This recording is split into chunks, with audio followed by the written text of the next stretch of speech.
Behind me is the famous Chishui River. Now, Chishui River plays a very central role in the history of the Long March. The Long March was an escape from the encirclement by the troops of the Kuomintang led by Chiang Kai-shek. And this was central to the Red Army's advance from southwestern China towards the provinces of Yunnan, which is in the neighborhood, and then towards Sichuan, and finally leading to the convergence of various elements of the Red Army in the Shanxi province. Now, why Chishui River is important is that there were 4 crossings of this river which were fundamental to the breakout from the siege which had been laid on the Red Army.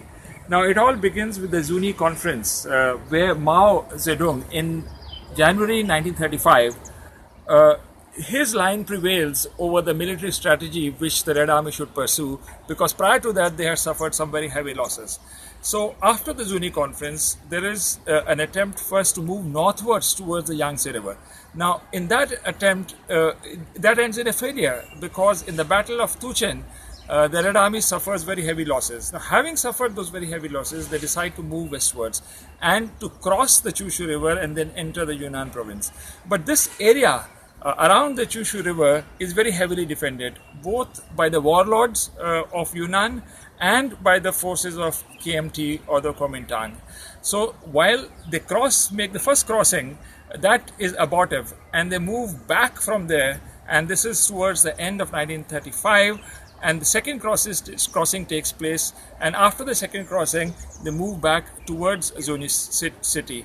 But prior to moving the Zunyi city, there is a very major battle which is fought at Lushanguan, where the Red forces inflict a heavy defeat on the KMT forces, who are driven from that area to southwards towards the Wujiang River. Then comes the third and the fourth crossing.